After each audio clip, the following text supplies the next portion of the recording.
शुक्रिया इतने प्यार के लिए, सम्मान के लिए और आशीर्वाद के लिए। आपने जो दिया, जो बिहार ने जो सम्मान दिया, जो प्यार दिया, जो आशीर्वाद दिया, उसके लिए मैं शब्दों से धन्यवाद बोलूं, कितने भी शब्दों से धन्यवाद बोलूं वो शब्द कम पड़ जाएंगे। तो मैं उसके बदले तो मैं सोच रहा था क्या बोलूं, क्या दूं। तो उसके बदले में कुछ देने के लिए मेरे पास नहीं है, लेकिन हाँ, मैं आप सबके लिए प्रार्थना करता हूं उस ऊपर वाले से, उस परम पिता परमेश्वर से, उस डिवाइन पावर से, सुप्रीम पावर से, कि जो प्यार, सम्मान, आशीर्वाद आपने मुझे दिया, उसका हजारों लाखों गुना सम्मान, प्यार और आशीर्वाद का हकदार ईश्वर आपको बनाए। आपके घर में, परिवार में खुशियां हो, तरक्की पहुंचे, इसके लिए मैं आप सबके लिए प्रार्थना करता हूं। आज मैं अपने आप को बहुत भाग्यशाली समझ रहा हूं।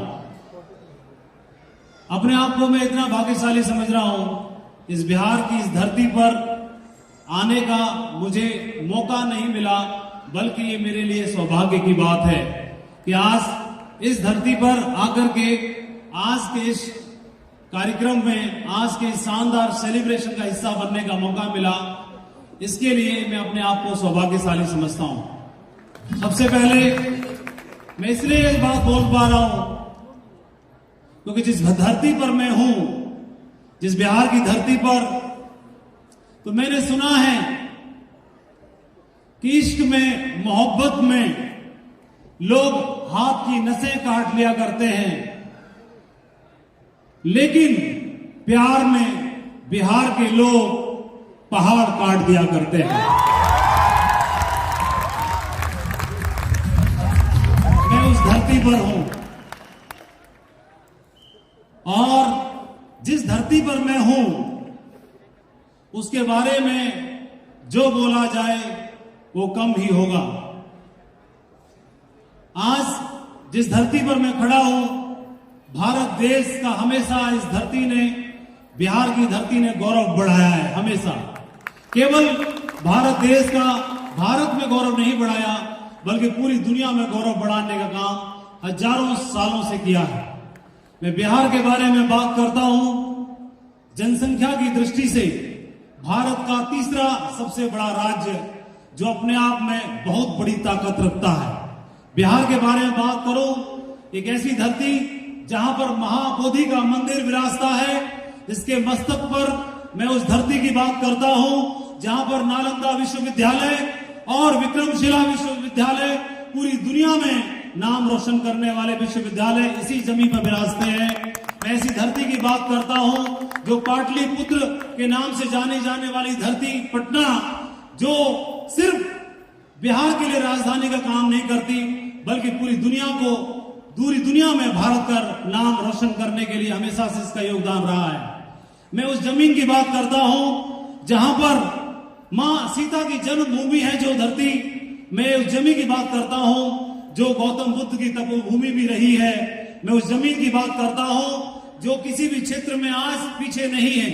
आज बिहार के बारे में बात करते हैं तो लोग बात करते हैं कि शिक्षा के क्षेत्र में केरल सबसे आगे है, शिक्षा के क्षेत्र में साउथ के लोग आगे बढ़ रहे हैं, शिक्षा के क्षेत्र में आंध्रा बहुत आगे है। लेकिन फैक्ट एंड फिगर्स की बात करते हैं मित्रों, दोस्तों, तो आज आंध्र प्रदेश और केरल दोनों को मिलाकर के जितने ग्रेजुएट निकलते हैं, उससे कई गुना ज्यादा अकेले बिहार निकालता है अपने ग्रेजुएट। बिहार की धरती के बारे में बात करता हूं। मैं आज एक ऐसी धरती पर हूं जहां पर पूरे केरल, पूरा तमिलनाडु, पूरा आंध्र प्रदेश और पूरा गुजरात भी मिला दिया जाए तो वहां के जितने भी आईएएस आईपीएस निकलते हैं, उनसे ज्यादा अकेला भारत देश को आईएएस और आईपीएस देता है। मैं उस धरती के बारे में बात करता हूं जहां पर विकास की जो दर है 14.48% प्रेजेंट में है, जो जीता जागता गवाह इस बात का है, जो जीता जागता इस बात का गवाह है कि बिहार के लोग अब किसी भी मामले में पीछे नहीं हैं, किसी भी मामले में पीछे नहीं है। और अगर आप बिहार की टैलेंट के बारे में बात करते हैं, बिहार की मिट्टी को अगर आप आंकने की बात करते हैं, तो सिर्फ एक बात से आंक सकते हैं कि पूरे देश में बैंक पीओ जितने निकलते हैं, अकेला सबसे ज्यादा देने वाला कोई राज्य है तो बिहार है। पूरे भारत देश में सबसे ज्यादा बैंक पीओ ऑफिसर्स देने वाली धरती कोई धरती है तो बिहार की मिट्टी है। दोस्तों, मैं उस जमीन पे आज आया हूं, मैं उस मिट्टी से आज बात कर रहा हूं। मैं आज अगर बारे में बात करेंगे इंजीनियरिंग के बारे में, आईआईटी के बारे में, तो देश में आईआईटी का योगदान एक बहुत बड़ा योगदान है देश को आज इस मुकाम पर लाने में। लेकिन उसमें भी सबसे बड़ा योगदान के बारे में बात करोगे तो आज आईआईटी देने के मामले में बिहार देश में, भारत देश में सबसे टॉप पर चल रहा है। और भारत देश में टॉप की तो बात करो, ये वो मिट्टी है जो मात्र 12 साल की उम्र में आईआईटीएन पैदा कर देती है। बिहार की मिट्टी है, इसने मात्र 12 साल की उम्र में देश को एक आईआईटीएन देके दिखाया। मैं उस मिट्टी के बारे में बात करता हूं। लोग बात करते हैं कि बिहार में बेरोजगारी है, लोग बात करते हैं कि बिहार में शिक्षा नहीं है, लोग बात करते हैं कि बिहार में क्राइम है। लेकिन फैक्ट एंड फिगर्स की बात करिए दोस्तों, फैक्ट एंड फिगर्स की बात करोगे तो बिहार का क्राइम दिल्ली की तुलना में 10 गुना कम है। दिल्ली के क्राइम की तुलना में 10 गुना कम है। आज हम लोग संस्कारों में आगे बढ़ रहे हैं, शिक्षा में आगे बढ़ रहे हैं, रोजगार में आगे बढ़ रहे हैं, नैतिक मूल्यों में आगे बढ़ रहे हैं। मैं उस मिट्टी से बात कर रहा हूं। ये मिट्टी वीर और सपूत देने वाली, पैदा करने वाली मिट्टी से मैं बात कर रहा हूं। ये मिट्टी कोई नॉर्मल मिट्टी, साधारण मिट्टी नहीं है। मैं बिहार के बारे में बात करूं तो आज साक्षरताओं के मामले में, एजुकेशन के मामले में आज केरल को टक्कर देता है बिहार। आज मैं उस मिट्टी से बात कर रहा हूं। आज अगर खेती के बारे में बात करोगे तो पंजाब का नाम कभी आया करता था, लेकिन पंजाब को टक्कर देने में किसी राज्य का नाम आया तो खेती के मामले में वो बिहार का नाम है, इसने पंजाब को क्रॉस करके दिखाया। अगर बात करते हैं, लोग बोलते हैं कि हमने सुना कि भारत में किसान आत्महत्या कर लेता है, सुसाइड कर लेता है, लेकिन बिहार के किसान कभी आत्महत्या नहीं करते हैं, कभी आत्महत्या नहीं करते। बिहार में आप किसान की बात करो जो लगातार तरक्की कर रहा है, बिहार की महिलाओं की बात करो जो ग्रेजुएशन के मामले में केरल से ज्यादा है। आज बिहार में जो ग्रेजुएट महिलाएं हैं वो केरल से ज्यादा हैं। आज जन्मभूमि, तपोभूमि ऐसी मिट्टी है जिसने देश को भारत का पहला राष्ट्रपति दिया राजेंद्र प्रसाद के रूप में। मैं उस मिट्टी से बात कर रहा हूं जिसने भारत की आजादी में सबसे बड़ी भूमिका निभाई। चाहे भारत छोड़ो आंदोलन की बात हो, चाहे चंपारण सत्याग्रह की बात हो, भारत के आंदोलन में, भारत को आजाद कराने में सबसे बड़ा योगदान किसी मिट्टी का रहा तो बिहार की मिट्टी का रहा है। मैं उस मिट्टी से बात कर रहा हूं। अगर बात करते हैं तो बौद्ध धर्म का उदय, जैन धर्म का उदय इसी मिट्टी से हुआ, इसी जमीन से हुआ, इसी जगह से हुआ। बिहार वो जगह है जहां पर सीता और राम का मिलन हुआ। बिहार वो जगह है जहां पर सीता का जन्म हुआ। बिहार वो जगह है जहां पर गंगा, बागमती, कोसी, कमला, ओडा, घाघरा, सोनपुत्र, पुनपुन, फल्गु जैसे कितनी नदियां बहती हैं जो भारत की जमीन को पवित्र करती हैं, बिहार की जमीन को पवित्र करती हैं और बिहार का नाम रोशन करती हैं।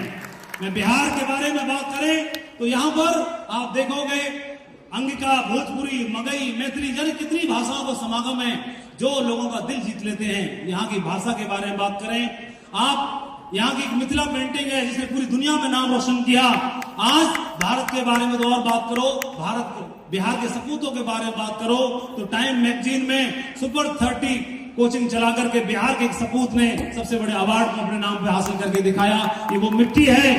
और इसीलिए मैं बोलना चाह रहा हूं कि यहाँ पर आकर के जब एक माँ आती है, एक दादी आती है और अपने बच्चे का, अपनी नाती का सम्मान देखती है तो सम्मान देखने के बाद वह, उसकी आत्मा इतनी भाव विभोर हो जाती है, वो इतनी भावनात्मक रूप से भर जाती है कि वो गाना गाती है, वो भजन करती है कि भगवान मेरी नैया उस पार लगा देना, अब तक तो तूने लगाई ही थी, उस पार भी लगा देना।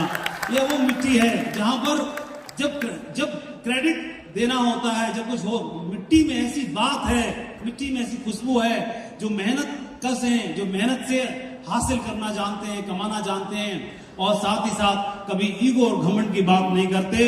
ये वो मैं उस मिट्टी से बात करता हूं। इस मिट्टी ने दुनिया भर के लोगों को जन्म दिया है। मैंने देखा, मैं अगर बारे में बात करूं यहां पर तो घुसते ही मैं हॉल में एंट्री लिया और हॉल में एंट्री लेते ही मैंने देखा कि यहां पर लाइन क्या लिखी हुई है। यहां पर वो लाइन लिखी हुई है, महात्मा गांधी जी की यहां पर लाइन मैंने पढ़ी। महात्मा गांधी जी का एक कोटेशन आपने बिहार के लोगों के लिए आपने पढ़ा होगा, मैंने भी पढ़ा और आपने भी पढ़ा होगा। और उसमें लिखा कि बिहारियों के जिन गुणों से मैं बहुत प्रभावित हूं, वे विनम्रता, सरलता, अच्छाई और असीमित विश्वास, ये क्वालिटी मुझे दिखाई देती है बिहार के लोगों में। ये महात्मा गांधी जी की कोटेशन है, आप बाहर देख सकते हैं। वो आपके बारे में विचार रखते हैं और आपके बारे में जितना बोला जाए उतना कम है। और मैं इसीलिए मैंने बोला कि मैं आज आपके बीच में आकर के बहुत लकी फील करता हूं। बिहार ने, आप जब किसी भी मामले में पीछे नहीं है, तो मैं आपसे जानना चाहता हूं, क्या सेफ शॉप में बिहार पीछे रह सकता है क्या? डायमंड देने के मामले में पीछे रह सकता है क्या? कैसे रह सकता है? इसका जीता जागता सबूत आपके सामने है। सबसे पहले मैं आज अभिषेक कुमार और उनके परिवार को बहुत बहुत शुभकामनाएं देना चाहता हूं, जिन्होंने डायमंड क्लब में आकर के डायमंड क्लब की शोभा बढ़ाई और आज अपने परिवार के लिए गौरव बने।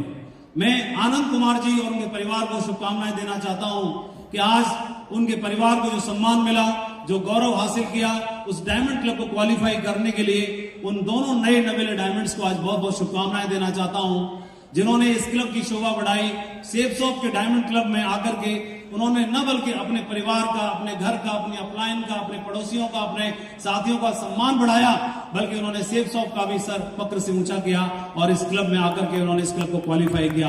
बहुत बहुत बधाई आनंद कुमार जी, अभिषेक जी और उनके पूरे परिवार को मेरी ओर से, पूरे सेफ शॉप परिवार की ओर से, पूरे रॉयल ड्रीमर्स टीम की ओर से, सक्सेस सपोर्ट सिस्टम की ओर से बहुत बहुत शुभकामनाएं, बहुत बहुत बधाई आपको।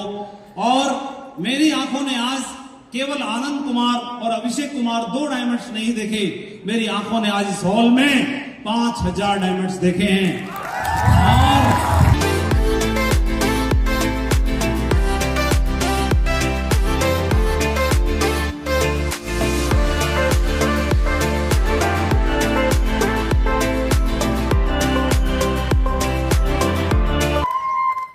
और ये मिट्टी ऐसी है, ये मिट्टी में घुल जाओगे, मिल जाओगे तो शीश के बड़ा बना देगी, छायादार, फलदार, फूलदार वृक्ष बना देगी।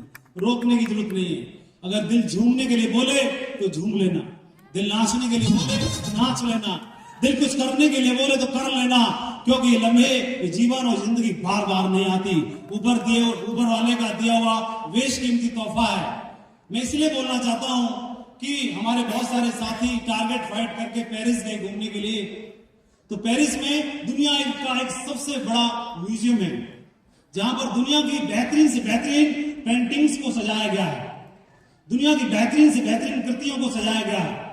आप दुनिया की सबसे महंगी पेंटिंग्स वहां पर देख सकते हैं। उस म्यूजियम में जाएंगे, जब कभी आपको मौका मिलेगा तो आप उस म्यूजियम में जरूर जाइएगा। वहां पर एक से बेहतरीन हजारों करोड़ की कीमत रखने वाली पेंटिंग्स उस म्यूजियम में आपको देखने के लिए मिलेंगी। दुनिया में जिन लोगों ने सबसे बेहतरीन कलाकारी दिखाई, वो एक से एक कृति आपको देखने का मौका मिलेगा। लेकिन जब आप और अंदर जाओगे और अंदर जाओगे और अंदर जाओगे तो पता चलेगा कि वहां पर दुनिया की सबसे महंगी, सबसे अनमोल पेंटिंग भी उस म्यूजियम की शोभा बढ़ाती है। और उस पेंटिंग का नाम है मोनालिसा। आपने नाम सबने सुना होगा, लगभग सभी ने सुना होगा। मोनालिसा का नाम सुना है? मोनालिसा को देखने के लिए पूरी दुनिया के लोग पागल होते हैं कि ऐसा क्या है इस पेंटिंग में, जिसकी हजारों करोड़ US डॉलर की कीमत लगाने के बावजूद भी उसे बेचने के लिए तैयार नहीं है। उसकी सुरक्षा में हजारों करोड़ रुपए खर्च किए जाते हैं सालाना। ऐसी क्या बात है उस पेंटिंग में? उसको बनाने वाला भी तो कोई आदमी ही था, उसको भी तो रंगों से बनाया गया, उसको भी तो ब्रश से बनाया गया, उसको भी तो बनाने वाले कोई हाथ ही थे। ऐसी क्या बात हो गई जो दुनिया की सबसे बड़ी धरोहर बन गई? अब उस म्यूजियम वाले से पूछते हैं कि आपके म्यूजियम में सबसे बेहतरीन कृति कौन सी है? तो म्यूजियम वाले क्या जवाब देंगे? मोनालिसा। मोनालिसा। उससे बेहतरीन कुछ नहीं, उससे महंगा कुछ नहीं। ठीक इसी प्रकार से ऊपर वाले ने, जिसको हम सब मानते हैं, कोई वाहिगुरु के रूप में, कोई ला इलाहा इल्लल्लाह मोहम्मद रसूलुल्लाह के रूप में, कोई परवरदिगार के रूप में, कोई ईश्वर के रूप में, कोई भगवान के रूप में, कोई किसी रूप में मानता है उसे। और उसके भी म्यूजियम में उससे पूछा जाए, हे ऊपर वाले, तूने रंग बिरंगे बनाए पानी में तैरने वाले बनाए, उड़ने वाले बनाए, चलने वाले बनाए, रेंगने वाले बनाए, हजारों तरह के बनाए, लेकिन तुम्हारे म्यूजियम में सबसे बेहतरीन कृति कौन सी है? सबसे ऊपर, सबसे अव्वल, सबसे बेहतरीन कौन सी है? तो क्या जवाब देगा? हाँ? क्या जवाब देगा? इंसान। आप जो बैठे हो सब लोग, आप खुद, इससे बड़ा तोहफा क्या हो सकता है? मैं यही तो बोलना चाहता हूं, जो ऊपर वाले के खजाने में कोहिनूर हीरे से भी ऊपर, इससे बड़ा ऊपर वाले के खजाने में कुछ है ही नहीं। जो ऊपर वाले के पास सबसे बेहतरीन है, वही दे दिया आपको, वही बना के आपको भेज दिया। इससे बेहतरीन क्या हो सकता है?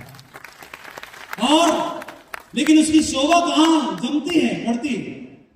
ऊपर वाले ने हमें वह बना के भेजा, उससे बेहतरीन, उससे उत्कृष्ट कुछ भी नहीं है इस जहां में, संसार में, इस ब्रह्मांड में। और हम अपने आप को मानते हैं गरीब, कमजोर, लाचार। कैसे मान सकते हैं जब ऊपर वाले के खजाने में इससे बेहतरीन तो कुछ भी नहीं है, वही बना के उसने हमको भेज दिया। अब बारी है, जब भेज दिया तो कोई तो मकसद होगा। बारी है कि जिस मकसद से उसने भेजा, जिस लिए भेजा, उसको साकार किया जाए। उसने भेज दिया, और भेजने के बाद जिस घर में, परिवार में जन्म लिया, तो जन्म लेने के बाद बच्चा बोलता है, मम्मी पापा चाहते हैं कि डॉक्टर बने, इंजीनियर बने, सरकारी नौकरी में जाए, नाम रोशन करे, बिजनेसमैन बने, खेती संभाले, घर संभाले, व्यापार संभाले। बच्चा बोलता है मेरी जिंदगी में अपने हिसाब से जीऊंगा। घर का चिराग बोलता है कि मेरी जिंदगी और मैं अपने हिसाब से जीऊंगा। तो आप देखो कि बच्चे की जिंदगी अपने कहां से हो गई। उसको जन्म देने में उसका क्या रोल है, क्या योगदान है? जन्म देने वाला कोई और, नाम देने वाला कोई और, संस्कार देने वाला कोई और, कक्षा में नंबर देने वाला कोई और, किताबों का ओलम पट्टी पढ़ाने वाला कोई और, शिक्षा जगत में डिग्री देने वाला कोई और, आपके साथ में संबंध बना करके आपके परिवार को बढ़ाने वाला कोई और, आपके चिराग को रोशन करने वाला कोई और। मेरा जीवन कहां से हो गया? जिस स्कूल में पढ़े, उसको पढ़ाने के लिए उसकी फीस जुटाने वाला कोई और, आपको संस्कार देने वाला कोई और, आप सूखे में सोए, गीले में सोने वाला कोई और, आपके आंखों में आंसू कभी ना आए, चाहे खुद को रोना पड़े, ये करने वाला कोई और, इमोशनल हर्ट होकर के आपको हमेशा खुश देखे, ये कोई और। हमारा जीवन हमारा कैसे हो सकता है? हमारे को तो तैयार किया जा रहा है। कुम्हार के चाक पे कोई मिट्टी लाता है कहीं से भी, तो मिट्टी को ला करके जब मिट्टी को तैयार करता है और कुम्हार के चाक पर रखता है, कुम्हार घुमाता है, बर्तन तैयार करता है, तो बर्तन कैसे कह सकता है कि मेरी जिंदगी है, मैं अपने हिसाब से जीऊंगा? उसकी जिंदगी पर बर्तन का हक नहीं है, उसकी जिंदगी पर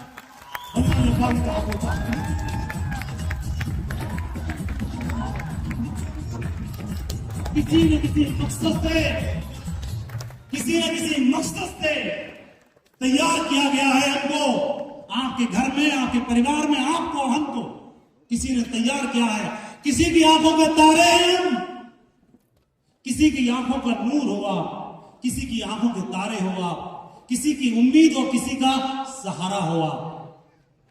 जो आप में अपने सपने देखता है, जो आप में अपनी उम्मीद देखता है, जो आप में अपने बुढ़ापे का सहारा देखता है, जो आप में अपने सपने सच होते हुए देखता है, वह जिंदगी जो अभी तक उसने नहीं जी, वो सपने आप में देखता है कि मेरे परिवार में एक लाल आ गया है, ये मेरे बुढ़ापे का सहारा बनेगा, ये मेरे जीवन का उम्मीद बनेगा, ये मेरे लिए कुछ करेगा। और हाथ बनाया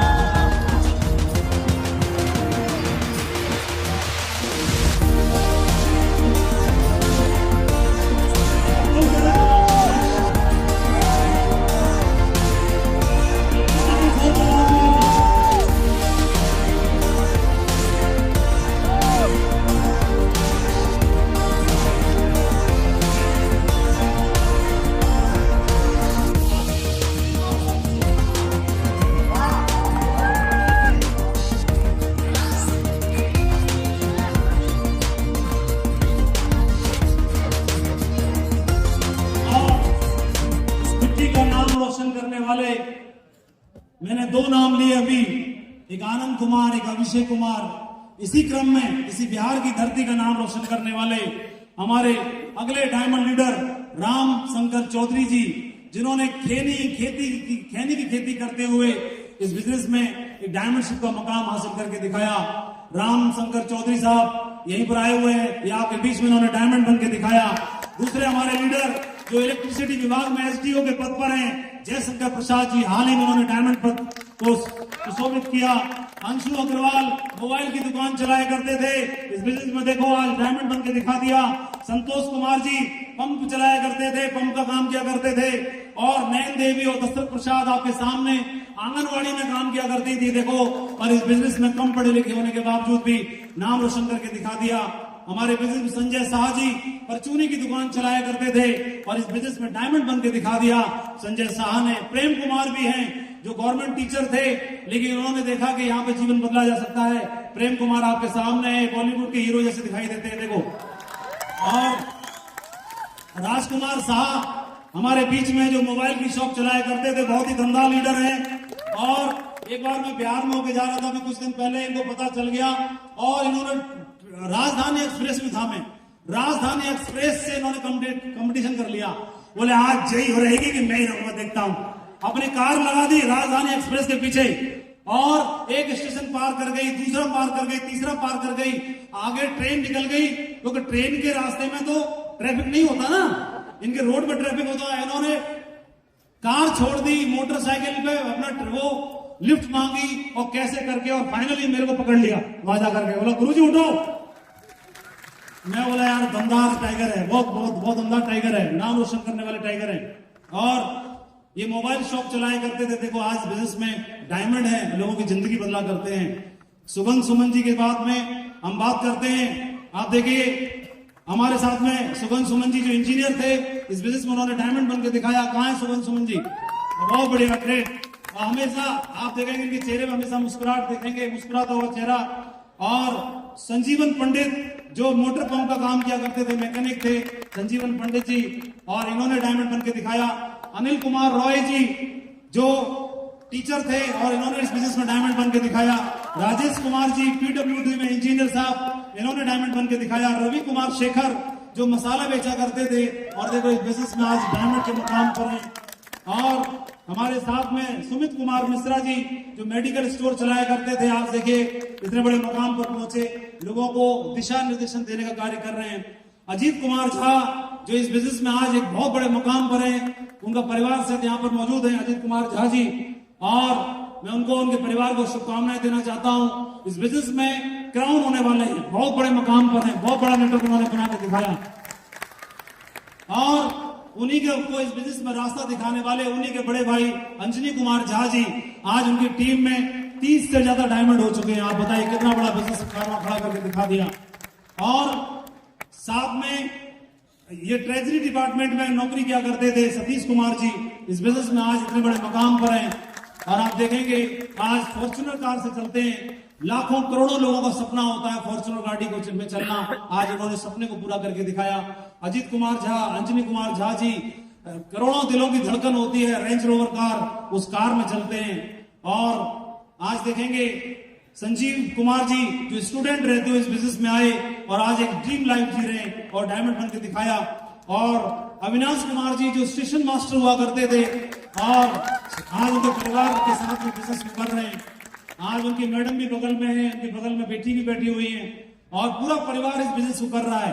और उनके चेहरे पे चमक देखो, आप दिखाई दे रहा है आपको? तो आज देखिए अविनाश कुमार जी के चेहरे पे आज चमक देखिए, स्टेशन मास्टर की नौकरी करते थे, बिल्कुल भी वक्त नहीं था, लेकिन अगर आदमी को दिमाग में इधर समझ में आ जाए तो वक्त और सारी चीजें बिल्कुल बदलने में वक्त लगता नहीं है। तो ऐसा उन्होंने करके दिखाया। बहुत बहुत बधाई हो अविनाश जी आपको। और अविनाश जी को यहां तक रास्ता दिखाने की भूमिका निभाने वाले अविनाश जी, हनुमान जी को उनकी शक्तियों से परिचय कराने वाले जामवंत का स्वरूप हमारे बीच में अजय कुमार पंडित जी, जिन्होंने इस बिजनेस में बहुत बड़े मकाम को हासिल करके दिखाया। अजय कुमार पंडित जी बहुत ही आप देखेंगे पारस पत्थर की तरह है, जो इनको छू लेता है वह डायमंड बन जाता है, सोना बन जाता होगा पारस से। लेकिन इनको छू करके आदमी डायमंड बन जाता है। बहुत ही पोलाइट, विनम्र, टैलेंटेड पर्सनैलिटी, ऐसे लाखों में कोई एक होते हैं और इस टीम के मुखिया हैं और इस टीम को शुरुआत से अपने इमोशंस के साथ सींच रहे हैं और यही कारण है। आप देखेंगे मैं 2000 मुझे पता चला, कल हम आ रहे थे एयरपोर्ट पे उतरे तो मुझे पता चला कि आप 2014 में यहां पर आए थे लास्ट टाइम। तो मैं 2014 में यहां पर आया था और तब अजय कुमार पंडित जी का रूबी का प्रमोशन हुआ था। अविनाश कुमार जी उसमें शायद एमराल्ड की प्रमोशन इनकी हुई थी। अजीत कुमार झा जी हमारी गाड़ी चला रहे थे, मतलब अपनी चला रहे थे, हम उनकी गाड़ी में बैठे थे।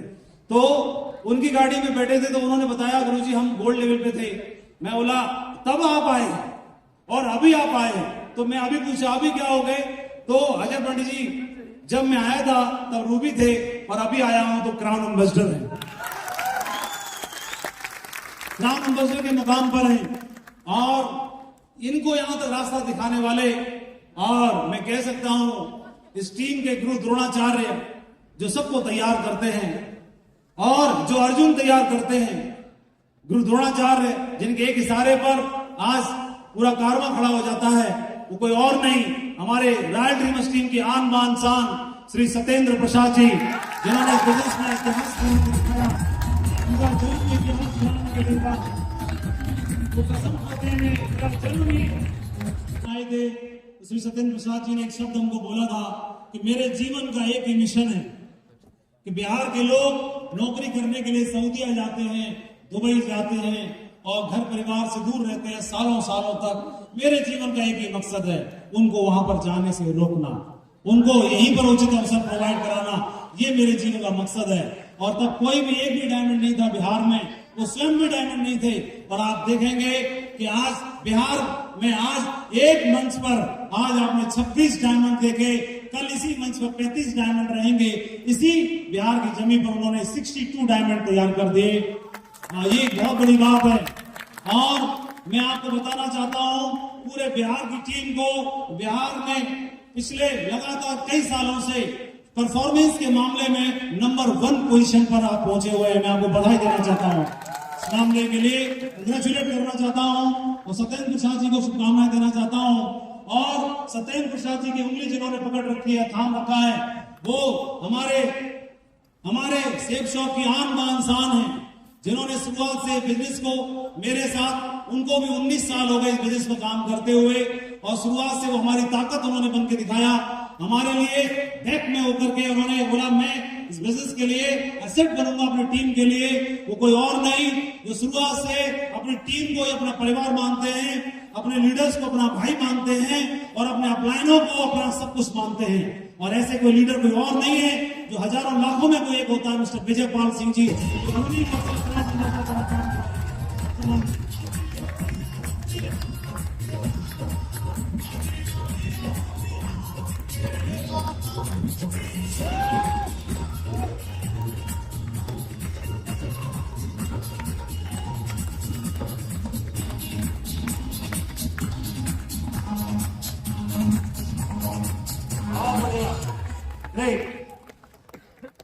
बहुत बढ़िया, प्राउड ऑफ यू। आपको देख करके बहुत खुशी हो रही है। और जब मैं आया था तब मैं एक डायमंड देखा था सत्येंद्र प्रसाद जी को, ऐसे लग रहा था कि आप डायमंड बन जाओगे, हमने इनको बोला था। लेकिन पता नहीं दिल क्यों बोल रहा है बार बार, अंदर से बार बार झकझोर रहा है। मैं सुबह से आया हूं, बल्कि कल से आया हूं, झकझोर रहा है दिल बार बार। और ये दिल बोल रहा है कि इस हॉल में 5000 डायमंड बैठे हैं माधव।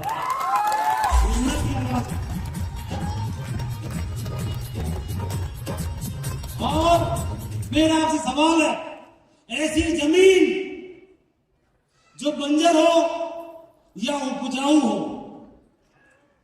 ऐसी जमीन, ऐसी मिट्टी जो कितनी भी उपजाऊ हो, कितना भी पानी हो, कितना भी उसमें यूरिया हो, लेकिन अगर बीज ही न बोया जाए तो फसल होगी।